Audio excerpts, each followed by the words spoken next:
Assalamualaikum warahmatullahi wabarakatuh. Izin memperkenalkan diri, nama saya Angga Robin Salafi dengan NPM 234111012 dari kelas manajemen 23C. Tujuan saya membuat video ini adalah untuk memenuhi tugas video part 1 pada semester 1 ini dari mata kuliah pengantar manajemen dengan dosen pengampu Miss Berlintina Permatasari SPMM.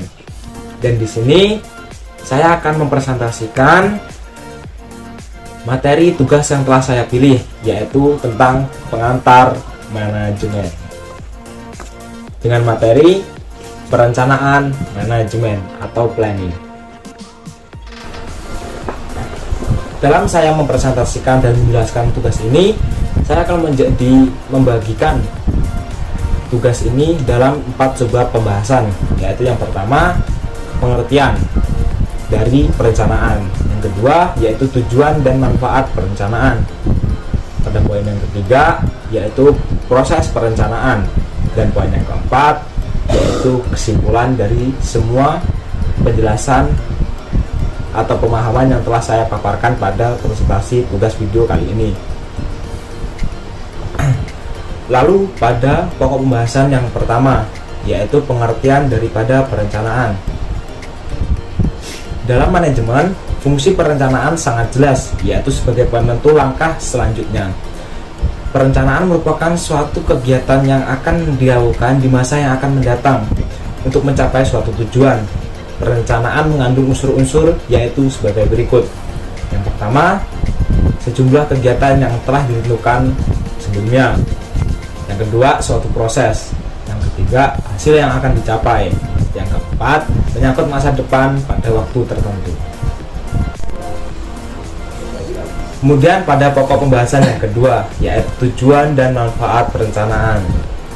Perencanaan memiliki beberapa tujuan, yaitu antara lain perencanaan bertujuan untuk yang pertama adalah standar pengawasan, yaitu mencocokkan pelaksanaan dengan perencanaan, mengetahui kapan harus melaksanakan dan menyelesaikan suatu tugas atau suatu kegiatan. Yang ketiga, mengetahui siapa saja yang terlibat dalam struktur organisasi, baik kualifikasi maupun jumlahnya. Lalu tujuan yang keempat, mendapatkan kegiatan yang sistematis termasuk biaya dan kualitas pekerjaan. Yang kelima, meminimalkan kegiatan yang tidak produktif dan menghemat daya, tenaga, dan waktu. Yang keenam, memberikan gambaran menyeluruh tentang kegiatan kerja. Lalu yang keempat, menyelaraskan dan mengintegrasikan beberapa sub kegiatan. Lalu yang ke-8, mendeteksi kendala yang akan dihadapi selanjutnya. Yang ke-9 yaitu redirect ke permintaan tujuan. Perencanaan itu adalah hal yang penting dan perlu bagi suatu organisasi ataupun lembaga perusahaan, dan bermanfaat. Untuk perencanaan tersebut memiliki beberapa manfaat, yaitu antara lain yang pertama, dengan adanya perencanaan diharapkan adanya arah kegiatan, pedoman pelaksanaan kegiatan yang akan diarahkan pada tujuan pembangunan. Yang kedua, dengan adanya perencanaan dimungkinkan untuk membuat perkiraan terhadap hal-hal dalam jangka waktu pelaksanaan yang akan dimulai. Yang ketiga, perencanaan memberikan kesempatan untuk memilih berbagai alternatif tentang cara yang terbaik atau kesempatan untuk memilih kombinasi cara yang terbaik. Lalu pada yang keempat, dengan adanya perencanaan dikembangkan skala prioritas, pilih urutan dalam hal penting, tujuan, sasaran, atau aktivitas pemasaran. Yang kelima, dengan adanya rencana atau perencanaan, maka akan ada alat ukur atau standar untuk memantau atau mengevaluasi kerja karyawan ataupun pekerja yang lain dari suatu usaha atau organisasi tersebut atau perusahaan, dan juga termasuk dunia pendidikan. Lalu pada poin yang ketiga, yaitu proses daripada perencanaan. Perencanaan sendiri adalah kegiatan yang terdiri dari dioperasikannya oleh seseorang manajer untuk berpikir ke depan dan membuat keputusan saat ini, yang memungkinkan untuk menyembunyikan dan menghadapi tantangan di masa yang akan datang. Berikut beberapa kegiatan perencanaan yang dimaksud, yaitu yang pertama, perakiraan. Lalu yang kedua, penetapan tujuan.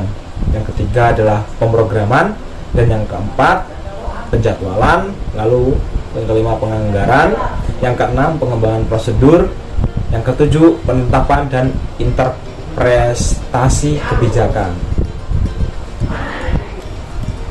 Nah, lalu yang keempat atau bagian pokok pembahasan kita yang terakhir, yaitu kesimpulan. Jadi setelah saya menjelaskan materi-materi yang telah saya sampaikan pada video tugas kali ini, terdapat beberapa kesimpulan, yaitu perencanaan merupakan tahapan terpenting dalam fungsi manajemen. Tanpa perencanaan, fungsi manajemen lainnya seperti pelaksanaan, pengendalian, dan pengawasan tidak akan berjalan dengan baik.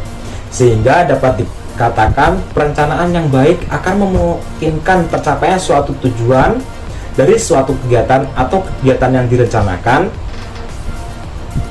itu akan berjalan dengan baik atau akan terlaksana dengan baik.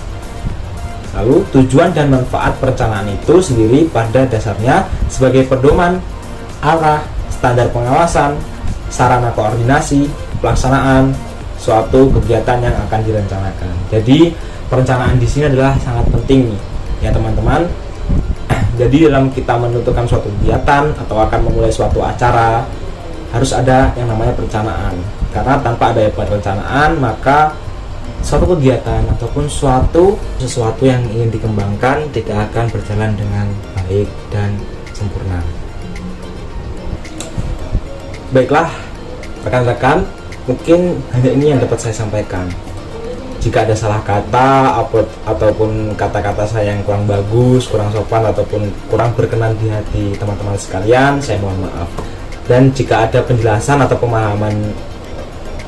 penjelasan dari saya yang kurang tepat ataupun masih ada yang kurang paham, boleh ditanyakan di komen di bawah ya teman-teman. Mungkin ini yang dapat saya sampaikan. Saya akhiri. Wallahul muwaffiq ila aqwamit thoriq. Wassalamualaikum warahmatullahi wabarakatuh.